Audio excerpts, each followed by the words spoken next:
Bienvenidos a Noticias Norteamérica. Estados Unidos sancionó al ex primer ministro de Albania por su implicación en actos de corrupción.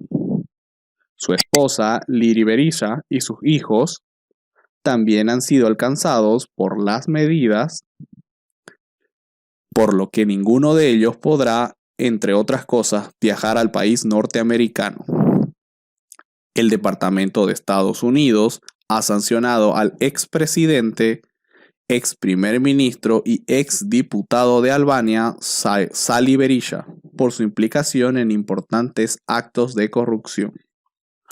Según un comunicado del departamento, Berisha estuvo involucrado en actos de corrupción como la malversación de fondos públicos y la interferencia en los procesos públicos, incluyendo el uso de poder para su propio beneficio y para enriquecer a sus aliados políticos y a los miembros de su familia a expensas de la confianza del pueblo albanés mientras ejercía como primer ministro.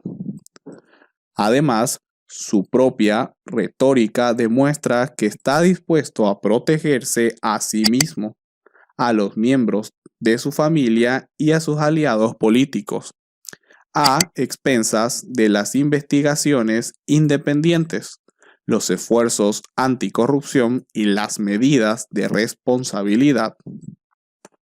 Con esta medida, Washington reafirma la necesidad de rendición de cuentas y transparencia en las instituciones democráticas de Albania, los procesos gubernamentales y las sanciones de los funcionarios públicos albaneses, han subrayado el secretario de Estado Antony Blinken en un comunicado.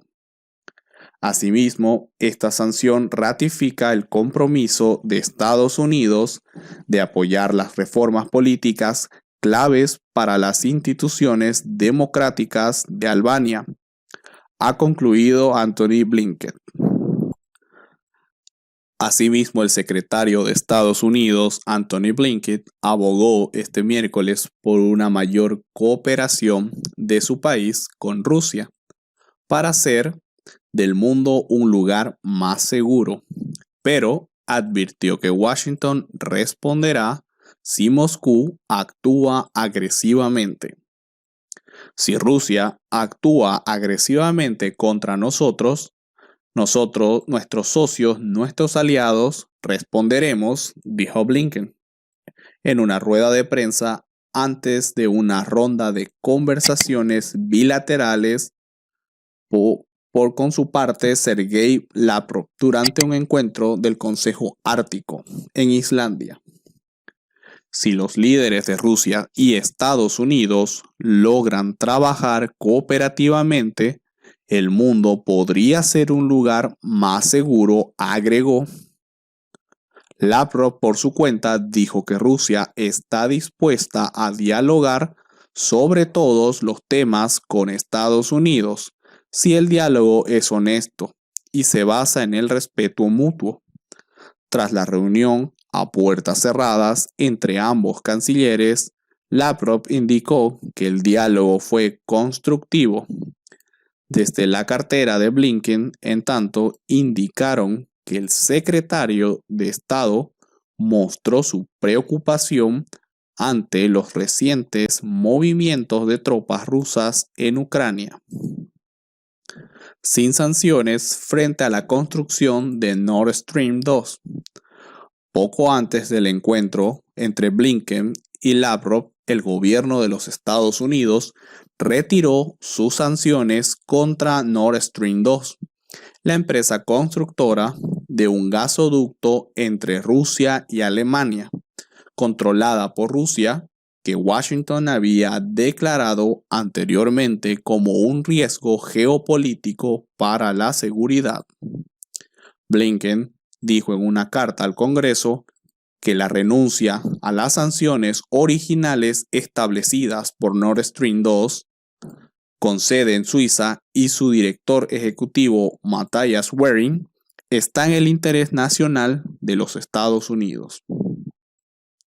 Estados Unidos comenzará a procesar 250 casos de asilo diario en las fronteras, tras meses en los que se rechazaron 100.000 pedidos de asilos en la frontera al mes.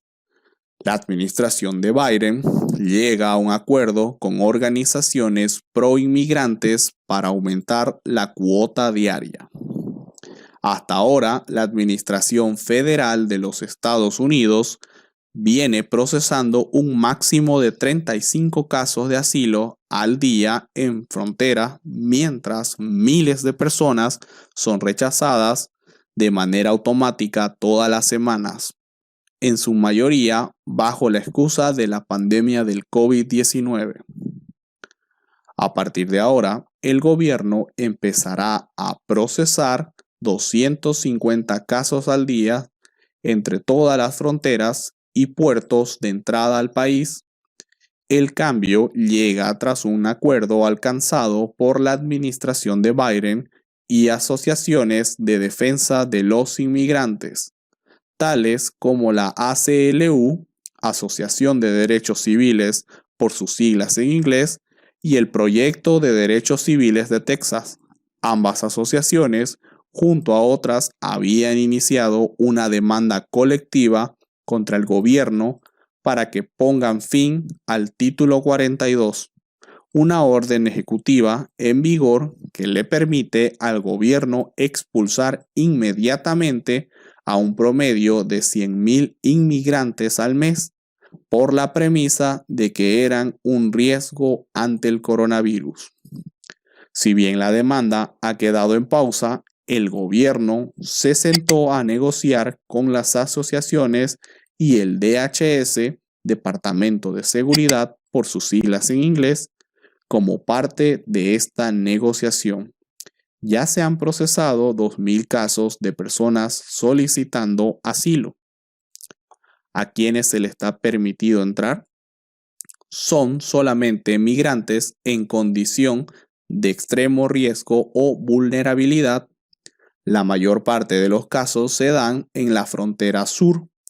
A quienes están aceptando generalmente son personas con condiciones de salud que no se tratan en México, así como mujeres embarazadas, víctimas de extorsiones, secuestros y familias de otros países que llevan mucho tiempo varados en México.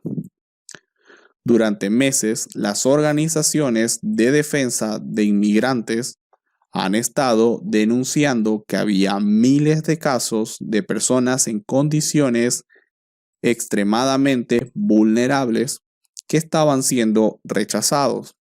Los casos más frecuentes que se veían, según fueron descritos en la demanda colectiva, tienen que ver con personas diabéticas tipo 1 que no pueden inyectarse insulina de manera segura en México, niños con condiciones médicas complicadas, adultos con complicaciones en riñones y corazón, pacientes psiquiátricos en riesgo de suicidio y personas con necesidad de cirugías urgentes.